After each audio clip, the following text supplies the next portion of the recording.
everybody, Priyadarshini Tripathi here again, and in the past couple of weeks we've been talking about various issues related to toddlerhood and the age of toddlers. What are the mental health issues, how to recognize the early signs and symptoms, how to see into the milestones of the toddlers. So after talking about these things, now the next question arises. So after these many questions, how to assure that you are giving the proper mental health development or proper physical development to your kids, because kids nowadays are very very smart, and they have a very different way of thinking, thought pattern, perception towards various things. तो हमें ये सारी चीज़ें अब देखनी पड़ती हैं. मतलब पहले वाले बच्चे नहीं रहे कि एक कन्वेंशनल तरीके से. हर बच्चे की अब अपनी अलग पहचान है, उस बच्चे की अपनी अलग खासियत है. तो हमें उस बच्चे को उस डायरेक्शन में ही आगे बढ़ने से वो उसको प्रोवोक करना होगा, because either way around that's the best for the child and for you. So here when we talk about the toddlers, आपको भी पता होगा टॉडलर वाले बच्चे वो होते हैं जो 1 साल से कन्वेंशनली 3 साल की एज में आते हैं. मतलब आप ये कह सकते हैं कि वो बच्चे जो बिल्कुल चलना सीख रहे हैं, नोन एज द टॉडलर्स. सो बच्चे चलना सीख रहे हैं, थोड़ा बोलना भी सीख लेते हैं इस एज तक. So what you do is you check on the, अब इसको भी मैं कैटेगरी में डिवाइड करूँगी. वो बच्चे जो चलना सीख जाते हैं वो थोड़ा बोलना भी सीख जाते हैं. मतलब बहुत नहीं, पर थोड़ा बोलना काफ़ी हद तक सीख जाते हैं.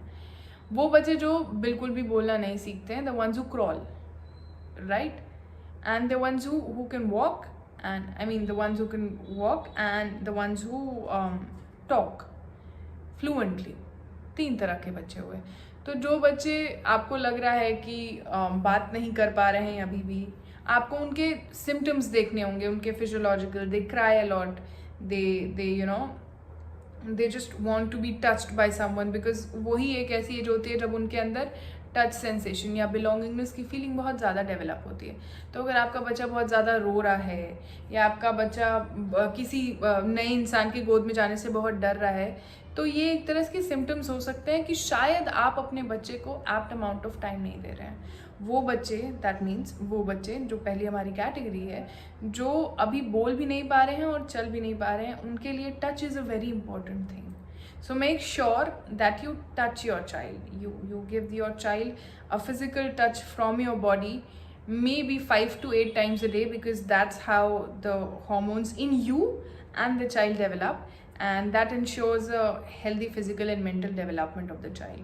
अपने बच्चे को, जो आपका छोटा बच्चा है, उनको गोद में लेके अपनी बॉडी से एक फिजिकल टच देना इज़ वेरी वेरी इंपॉर्टेंट.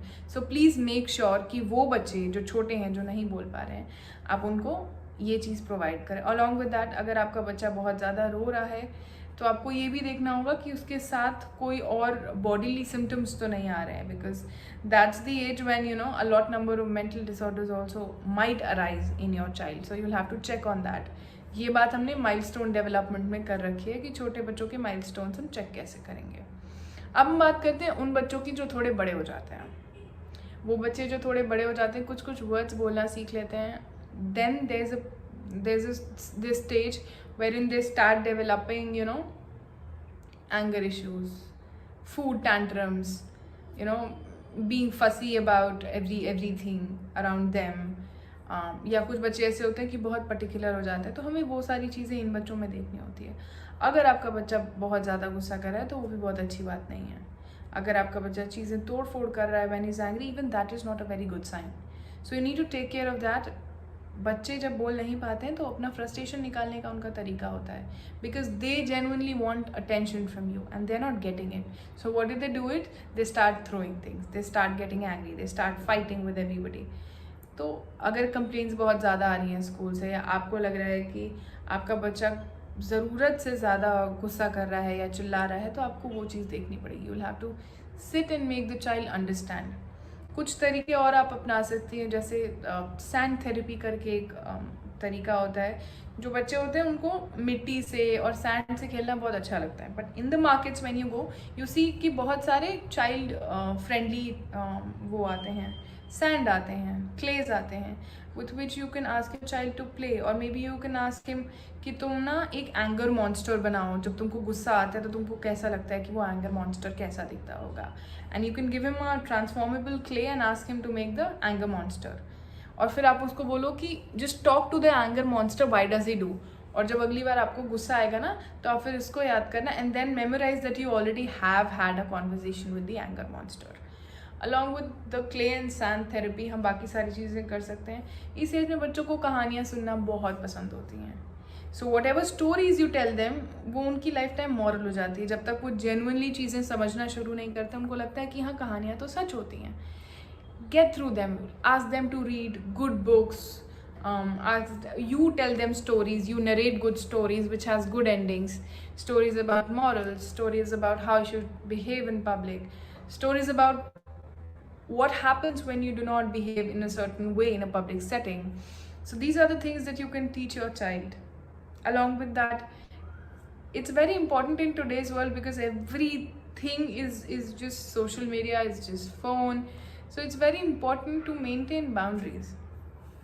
बहुत सारे पेरेंट्स का ये कंप्लेन मेरे पास आता है, बहुत टीवी देख रहा है मेरा बच्चा, आई कांट हेल्प इट, और may be my child is using phone a lot, बहुत ज़्यादा फ़ोन पे कभी गेम चल रहा है, कभी फेसबुक चल रहा है, कभी इंस्टाग्राम रील्स चल रही हैं. So what are the ways? Therein you cannot completely prevent your child from using screen nowadays, and you should not, because that's like you are cutting your child off from something which is very in trend. जिस पे पूरी दुनिया चल रही है, आप अपने बच्चे को उस चीज़ से ही काट रहे हैं, वो भी सही नहीं है. इन स्थितियों में आप क्या करेंगे? आप चीज़ें लिमिट करना शुरू कर देंगे कि you will have to, if you use your screen for 15 minutes, you'll have to study for 1 hour, or maybe if you study for 1 hour, I'll just मतलब allow you to use the screen or maybe watch television or watch whatever you want to for 15 minutes. So if you study for 2 hours, that increases to half an hour. तो reinforcement के तरीके आप apply करेंगे बच्चे पे अपने. अच्छा, वो बच्चे जो चल भी ले रहे हैं, जो बातें भी कर ले रहे हैं, उनके साथ ऐसी इश्यूज आती हैं कि उनमें भी पहला तो टेम्पर टैंट्रम्स डेवलप होना शुरू हो जाते हैं. फूड फस उन बच्चों में आप सबसे ज़्यादा देखेंगे. कुछ अच्छा तरीका ऐसे होता है बच्चों के लिए फूड फस से बचने का. कभी भी बच्चों से ये नहीं बोलना चाहिए कि the food is healthy, because the normal psyche is anything that is healthy it's not tasty, right? You say that bottle gourd is not is healthy, so मेरे दिमाग में आ ही जाएगा, it's an automated system that we have been fed since the childhood कि anything that is healthy it's not tasty. It's not tasty most of the cases में. और बच्चे तो इस चीज़ पे मानते ही मानते हैं that anything which is healthy is not at all tasty. So what you do here is you transform the particular thing into various other maybe अगर मैं लौकी की ही बात करूँ तो you can make him try as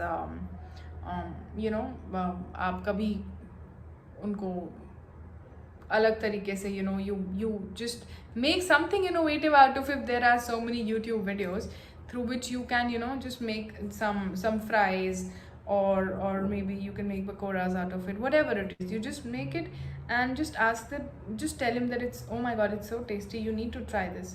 So he might have this thing too. Along with the nutritional supplements, it's very important because they're into the peak age of development, and it's very important for you to take care of all the types of supplements that you're providing your child. अच्छा ये रहेगा कि आप 6 महीने में एक बार एक regular checkup के लिए अपने रेगुलर फैमिली डॉक्टर के पास चले भी जाएं, बिकॉज ये इतनी पीक एज होती है ना जहाँ पे आपका brain development, body development, transformation सब कुछ हो रहा है. और अगर ब्रेन डेवलपमेंट 3 साल तक अच्छे से नहीं हुआ तो कभी नहीं हो सकता, ये बात आपको भी पता है. तो especially taking care of what is the iodine content you're providing, what is the iron content that you're providing your child. Also, the lack of several number of vitamins might create a lot of mental issues in the child. So you need to take care of it, not only for the physical issues but also for the mental issues of your child. और सारी बातों में अगर मैं आपको बताऊं तो बच्चों को crayons, पेंटिंग, ड्राइंग से प्यार होता है. No matter what the child is, you can engage the child. अगर आपको लगता है कि आपके बच्चे में एंगर इश्यूज इस समय बढ़ रही हैं, engage him into into any kind of drawings or anything of that sort. बहुत सारे कार्टून्स को बच्चे आइडलाइज करते हैं, तो आप अगर देख रही हैं that your child watches this, you can get the same time kind of crayon that is present in the cartoon and you can modulate और maybe ask him to role play की Doraemon जैसे तुम भी हो, तो just draw like the way Doraemon draws cartoon and let's see what you are drawing out of it. तो art जो होता है, it is very healing, not only for the adolescents और the old age people, but it is very very healing for kids. Ask kids to draw, maybe crayons, maybe painting, that they will make it fussy, but trust me, in the long run you will not regret that fuss at all. There are a number of things that we can talk about in the future, but yes, in the next session. My time is over, and see you in the next session again.